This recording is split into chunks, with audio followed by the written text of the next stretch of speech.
Good morning mga karokas. Ayun yung bodega ko. Medyo makalat. Yan araw po ng ngayon, Miyerkules, bali September 10. Yan, ngayong araw nga po pala, mag-uumpisa po tayo sa Tansa Garden. Yung project po natin doon kila Sir Ivan and Ma'am Carissa. So, ito na naman yung weather natin. Araw-araw na lang po ganito. Hindi naman ulan pero maambon. Palasan muna natin yung lens. Okay, start na po tayo sa project natin sa Tansa Garden. Makakasama po natin doon yung tatlong helper natin, si Master Jojo tsaka ako. Tapos yung project natin sa phase 4, kinausap ko na po si client ngayong umaga. May mga konting revision din kami. At nauunawaan niya naman po yung sitwasyon. Kasi 1 week na kami doon. Halos ganun pa lang po yung development ng project. Medyo apektado ho talaga pagka ganito araw-araw ang weather. Gumaganda naman, kaso nga lang pagdating ng hapon, umuulan na naman. Kailangan po kasi natin mapagkasya yung budget according po dun sa present natin na kontrata kay client. So medyo may adjustment tayo. Yan. Tapos sa project update din po tayo sa mga ibang ongoing project natin. Yan, ngayong araw po ng Miyerkules. Tsaka magpapabali rin tayo. Advance payment para sa mga manggagawang construction worker. Ayan mga karaw, sana maging maganda ang panahon na to para sa trabaho natin. Kaya ito, samahan niyo muli kami ngayong araw ng Miyerkules. Enjoy watching po. Let's go. Tara. Ito, nasa biyahe na tayo. Parang gusto ko sanang pauwiin na lang yung mga gagawa rito sa Garden Villas. Kaso nga lang, ang ano kasi namin ngayon, ang assignment namin, preparasyon lang muna. Ang preparasyon lang muna, makapag-layout, makapaglagay ng butterboard, ng istaka, tsaka makapagtanse para makuha natin yung area kung saan po tayo maghuhukay. Pero ganito yung sitwasyon ng panahon, no? Wala man lang tayo nakikita ang ibang senyales na mukhang aaraw. Panigurado mababasa yung gagawa nito sa atin. So kailangan din po kasi namin maging pamilyar sa lugar para kahit papaano mauuna na yung tropa araw-araw pumasok dun. Hindi na po natin sila asikasuhin pa. Kaya ito, makikipagsapalaran tayo ngayong umaga. Yan, sana naman na pagdating ng bago magtanghali uminit-init yung panahon. Lagi na lang ganito. Okay. Lapit na tayo. Dito na po tayo. Ayan, nandito na tayo sa subdivision. Bali, DDC land nga po pala yung land corporation po nito. Tapos Tansa Garden, yung subdivision. Yan, dito medyo magtatagalan tayo ng konti. Kailangan natin mag-present ng ID. Tapos mamaya pupunta tayo sa kay Secretary Krisha. Kukunin natin yung gate pass, ipapasa natin dito. Ayan, okay na po. Basta kompleto naman po kami ng ID. Yan, dire-diretso na tayo. Bali, nasa likod ko nga pala sila Rusty, yung mga helper po natin. Ang gamit po nila yung kolong-kolong. Ito po kasing simulong, may laman po siya sa likod. Tsaka para maging familiar na rin po sila sa location, para pag pumasok sila, alam na nila yung daanan. Okay mga karos, nandito na tayo. Yan, dala ko rin nga pala yung tarpaulin na ipapaskill po natin dito para sa building permit. Rusty, good morning. Marvin, Epoy, good morning. Natandaan nyo ba yung lugar? Natandaan mo? Madali lang naman eh. Tara, dito tayo. Ito yung magiging bagong project natin. Iniwan ko muna saglit yung tropa rito. Total naman nagpe-prepare pa lang sila eh. Yan, pupunta muna ako rito kay Ma'am Secretary Krisha. Kukunin ko yung gate pass. Yan, baka kasi umalis si Ma'am at isagahan ko na. Magpapasok po ako ng Coco Lumber ngayong araw para pang butterboard. Dito lang naman, malapit lang eh. Okay.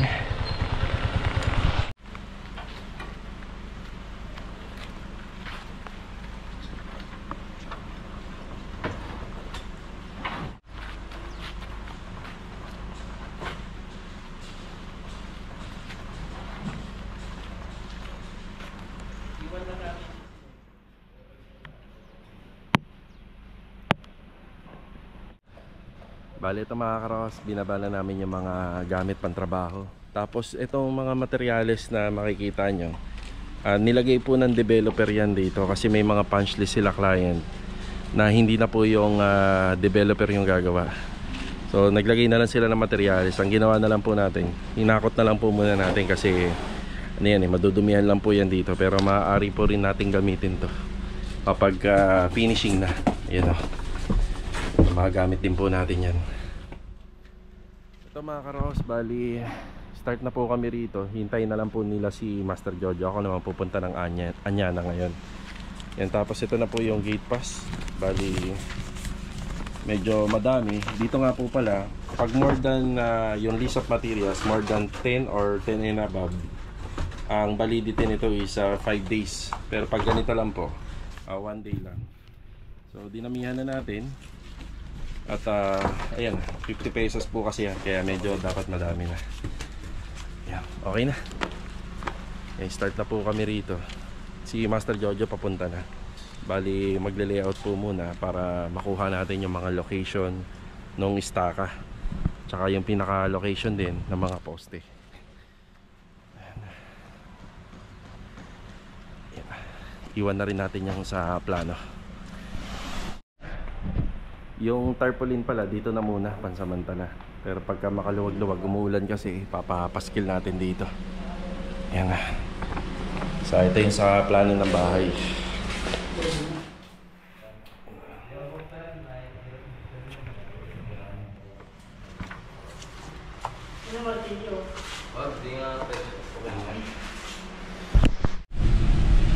Bale ito mga karos, papunta tayo ng Anyana.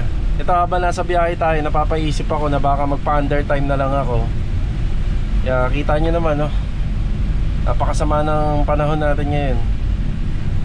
Wala namang pambalita na may bagyo. Lagi na lang po kasing ganito.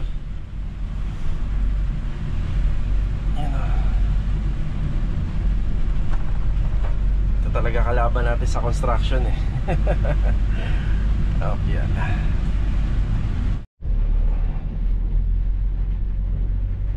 Yung gumagawa rito, walang pasok oh.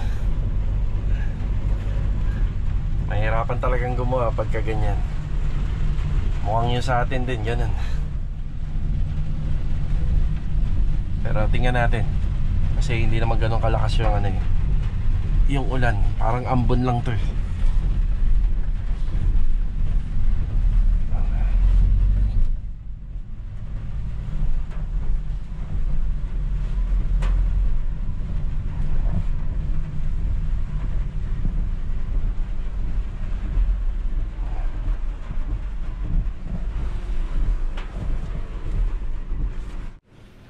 Okay, dito na tayo sa Anyana. Yes, Andy, good morning po. Dito si Master Jojo. Good morning. Yung mga nasa 8 feet na coco lumber, kukunin na po namin para mabawas-bawasan na. Lagi lang naman itong mauulan nandito. Good morning kay Joven. Morning. Yan. Yan, meron naman kaming trapal dito para sa plastering. Basta hindi ganun kalakas ang ulan. Ayan. Yung makakagawa pa tayo rito.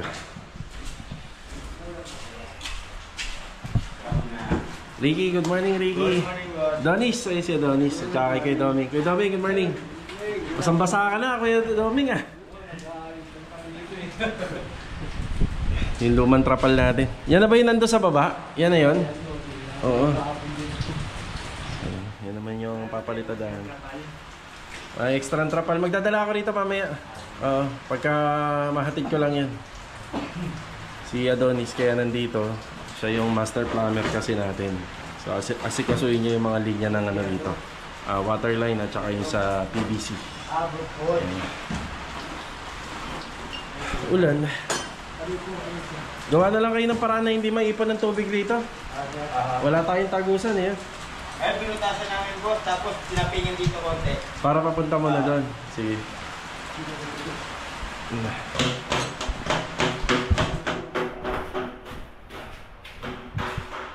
Ito talaga kalaban natin kapag ano eh, nagawa eh. Ayun. Pero kada punta ko rito, magbabawas tayo ng gamit. Siya pala, meron na paparating tayong materialis dito. Semento 40, tapos buhangin madadagdagan yan. Yan kasi marami pang papalitadahan dito, tsaka yung tiling. Yan.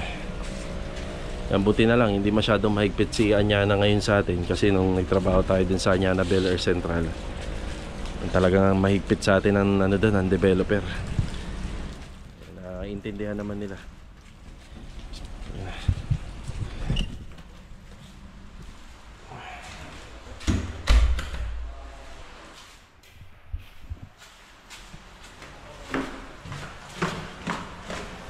Tapos itong dito banda, pinapa-chipping na po natin to. Pinapatanggal na natin yung mga lumang tiles.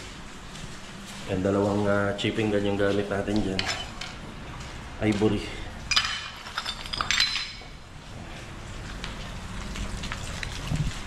Tapos ito kahit ipabaklas ko na po ito, yung pang ano nila sa Landra.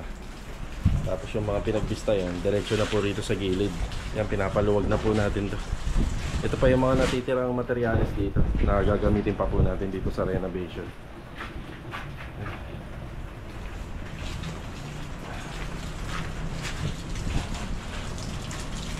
Ay, ulan. Tapos yung dito banda, yan, unti-unti na. Unti-unti lang talaga. Tapos lahat ng panabak papuntahin po natin yan dito para kung sakaling makapagpahako tayo. Na medyo malapit-lapit na.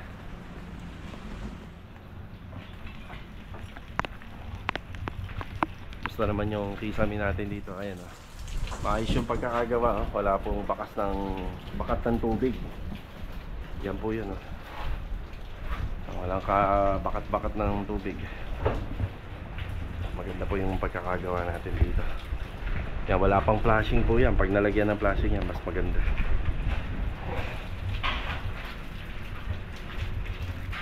Balik tayo rito sa Garden Villa Project. 9:46, mag-alas 10 na. Preparasyon tayo. Yan. Yung coco lumber na mga dala natin, gagamitin natin pang butterboard. So kapag nabuo po namin yan, paikot dito, dyan namin ilalagay yung mga tansi namin. Yan, mas matibay ito at saka mas maganda yan compared dun sa inilalagay lang is yung mga steel bar. So yung mga pang steel bar kasi pang maliliit na project lang. So ito pag malaki yung layout, mas maganda yung ganito para hindi gagalaw. So titibayan naman natin yung gawa. And dyan tayo kukuha ng mga levelasyon para yung gawa natin maayos. Yung layout natin, sagad pala yan hanggang dito sa gutter. So yung sidewalk na lang talaga yung matitira dito.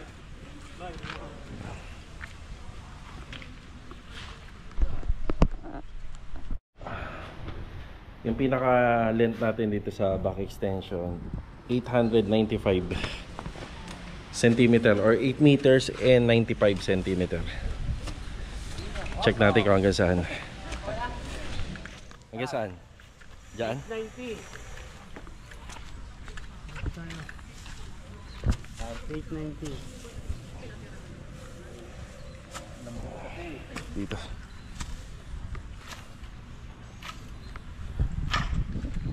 Lawak ng gagawin natin ang extension. Simula rito hanggang dito yung sa dulo.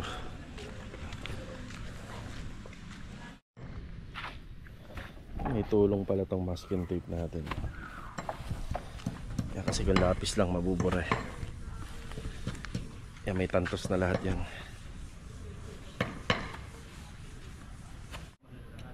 Pakiingatan yung kotse, ha. Baka ma-charge tayo rito. Kotse rito sa likod. Yan na. Ayun, laser, napakalaya. Saan siya dyan? Ay, natatnan. Natatakpan ko? Yun. Ayun. Hindi makita sa video. Ayun.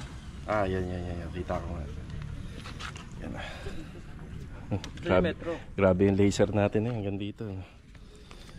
Lalagyan na lang natin ito yung tantos nya. Yan o.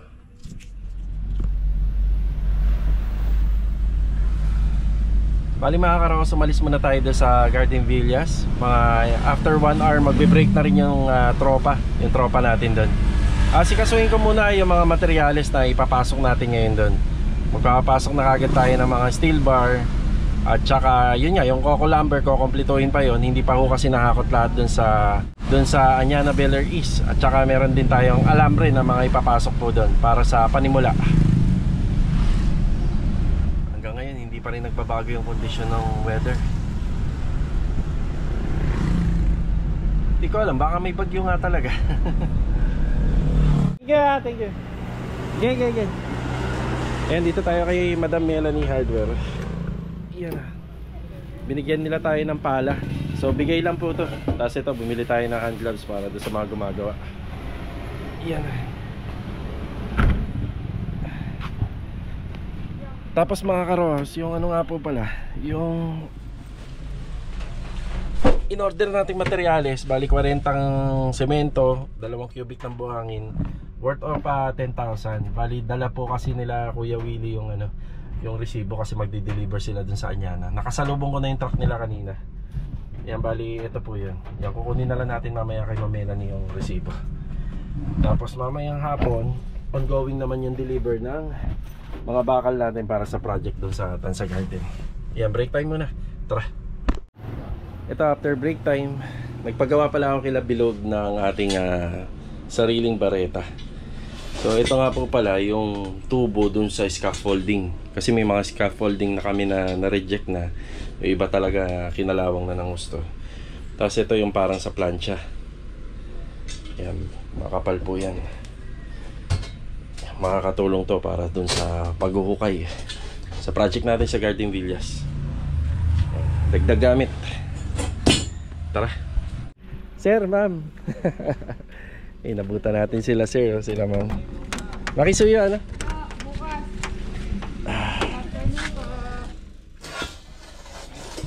Pagaloy. Oh, piya. Hindi ko inasak yung ano. Hindi, ito. Meron talaga akong ano nito. Oh, piya. Yan. Yan, nag-start na po sila rito. Pukay. Ano, kamusta? Malambot lang. Malambot lang. Sa una, malambot sa una. Ayan. Yung sa plano, 1.2 no? 1.2 by 1.2. Okay. Yan yung mga bakal dumating na. Tapos yung mga extrang Coco Lumber. Galing to sa Anyana. Ito. Yan. Bali, bukas na lang namin isasalansan lahat. Tapos ito na yung sa ginawa namin butterboard. Dito makikita na yung pinakasakop ng perimeter ng mga ipagagawa ni ni client sa amin. Yan, ginagamit na rin ng tropa yung ibang ano rito. Ibang gamit natin na dinala. Diba? Bukay kagad.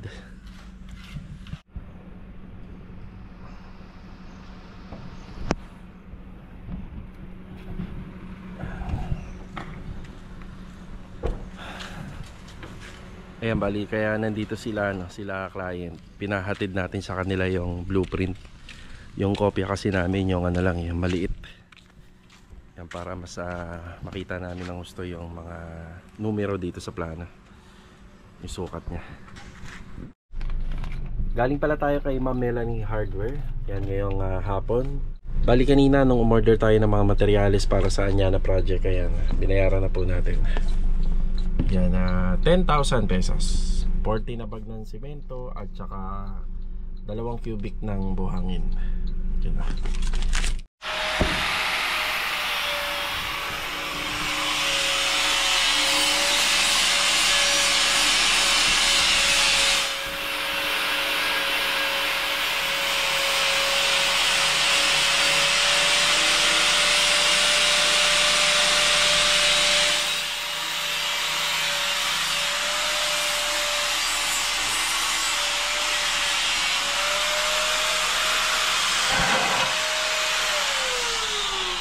Okay, dito tayo sa Riego de Dios Project. Louie, good afternoon, Louie.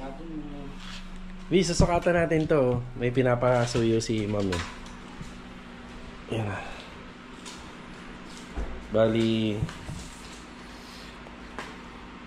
yung 200. Dito.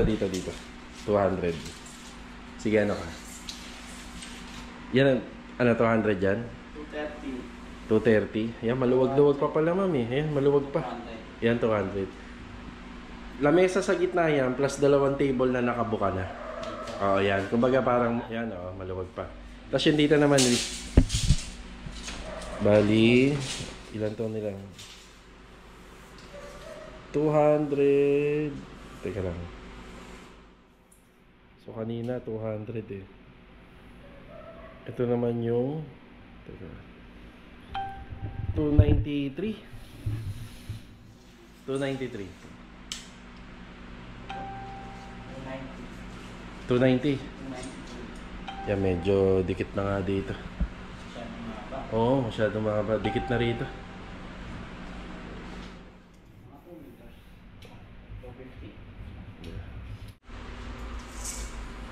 250. 290 nga, Wi. 290. Okay na yan. Yan, bali 290. Simula dyan, Wi. Ito. Simula dyan, yan na yung distance. Tapos dito naman, ito. Yan, medyo ano na nga po ito, ma'am. Medyo magdidikit. Yan, ganyan po yung pinaka-distansya. Okay na, Wi. Yan na. Ano yan? Yung isang mahabang dining table plus kapag binuksan magkabila. Oh, yun. Yun ang pinaka-distansya. Start na rin pala rito si Louie.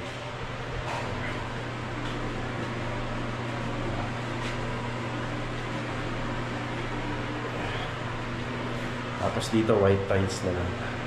Eh, may accent tsaka to. Sa gitna.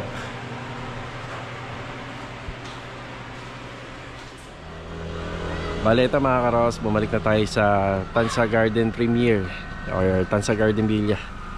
So dito yan nakalocate yung project natin dito sa may Phase 5. Ayan na, shoutout nga rin po pala dun sa isa sa mga officer po dito sa sa Tansa Garden Villa Phase 5. Matagal na po nanonood sa amin. So dito lang po yung unit nila. Yan, shoutout po. Nakalimutan ko yung pangalan. Okay, bali kanina nagbayad lang ako kay Ma'am Melanie ng mga materyales. So kinumpleto na nila yung mga orders natin. Ang unang materials natin dito 60 pieces na 16mm. Yan yung matataba. Tapos 100 pieces ng 10mm, 100 pieces ng 12mm. Yan. Tapos lahat ng mga kalat natin na Coco Lumber dun sa project natin sa Anyana, ito na po yan lahat. Bali, yung truck na naghakot ng mga Coco Lumber dun, bali yung truck ni Ma'am Melanie sa hardware. So, kapag may mga ganyan po tayo, yung umuupa na lang ako, nagbabayad na lang po kasi hindi naman po yan magkakasya lahat dito. So, napagaan pa yung trabaho. At least, at saka yung project natin doon medyo lumuwag-luwag ng konti kahit papaano. Tapos sa semento, pag ganito kalaking project, pauna ho kami 100. Yan 100. Tapos kailangan meron pong tabing yan sa ilalim. Yan para yung yung pinaka ilalim, mapakinabangan pa po natin yan, lalo-lalo ngayon nag-uulan. May tendency yung semento tumigas. Yung isang kasama pala natin, nagpaalam na hanggang 3:30 lang siya. Yan. So 1.2 by 1.2 yung foundation natin dito. Tapos abangan nyo po yung mga discarding gagawin namin dito kasi tag-ulan. So mag-aano kami, magwa 1:1 kami sa column. Kapag na-reach out na namin po yung yung depth, tapos yung hukay, yung height, yan, ano na po kagad, buhos tayo. Tapos bukas magbabakal na po dito, mag-assemble na. Yan, bali sa setup, yan, bali may matitira po na lupa para sa garden. Tapos dito naman may space tayo rito. Parang pinaka common, may tayo rito, outdoor kitchen. Yan, pwede silang mag barbecue dyan. Tapos may lababo, may sink. Tapos ang pinaka finish ng project muna natin dito is sa concrete floor, yun dito. Pero kapag ka nagka-budget, pwedeng palagyan ng tiles. Tapos cantilever tayo rito. Then may column. Tapos yung pinaka-extension natin, yung propose. So hanggang dito lang po yung nakikita natin. Siya nga pala, dapat yung kanto na yan tatanggalin po natin yan. So halos lahat tibag, kaso nga lang kung sakaling hanggang second floor lang, yun nga lang kasi yung load hanggang third floor na, kaya may iwan po yung gitna na yan. Tapos banda rito magkakaroon ng sliding. Ito kasi dining space, kung matatanggal nga lang po lahat yan, maluwag, ganda sana. Carport, yan ang haba ng kanyang fence, simula rito hanggang dun. So meron pong single gate, service gate, and 2-door para sa garahe. Tapos parang 2 bedroom kasi may guest room at saka yung pinaka masters. Yan dito yung masters bedroom, guest room, tapos may walk-in closet. Study area na lang yung banda dyan sa taas. Tapos yung dito banda, itong maliit na balcony rito, yan marirenovate po namin yan simula doon sa firewall hanggang dito sa proposed extension. Yan, so medyo mahaba. Then glass and aluminum, overall paint, overall tiles. Yan, tapos finishing carpentry, then grills, then roofing. Yung roofing pala rito sa harapan or dito sa gilid. Yan dito sa gilid. Yan pinag-iisipan po nila, ma'am. Tapos yung dito kasi sa harapan parang meron lang, minimum lang po yung yung sa balcony. Baka yung sa bubong baka hindi pa muna, pero yung dito sa gilid mukhang palalagyan yata nila kapag nagka-budget pa. Up to second level yung structural natin. Tapos pagdating po doon sa second level, bali bubong na lang po siya, long span, roofing trusses. Ayan. Tapos may mga demolition din. Ayan, demolition for expansion. Ito laundry space. Ayan, laundry space, toilet and bathroom. Yan, wall demolition. Yun nga lang, baka matira po yung bandang dyan gitna kasi foundation niya na yan Tapos yung stair renovation, to follow na lang to. Yan. Tapos magkakaroon pa tayo ng isang toilet and bathroom pag-akit sa taas. Ayan yung setup natin. Okay, bali ito yung unang araw natin dito sa project natin sa Tansa Garden Villas. Yan, maraming salamat po sa tiwala nila Sir Ivan at saka ni Ma'am Carissa. Yan, unang araw pa lang po to. Bali, target natin dito na matapos to 7 to 8 months. Yan. So sana bigyan naman kami kada buwan ng magandang weather. Ayan, malapit na mag-December. So magandang weather lang yung hinihiling natin dito. Okay, kita-kita na lang po ulit for the next video. Ayan, God bless po sa ating lahat. Paalam po muna. Muntik na po tayo magpa-under time. Buti na lang pagdating po ng alauna puntang hapon, ito malapit na mag-uwian. Buti na lang hindi na po nag-uulan-ulan. Bali kakaiba po kasi ang nararanasan at na-experience nating weather simula nung pumasok yung September. Yan, minsan sa umaga uulan or minsan naman sa hapon. So God bless. Let's go. Tara.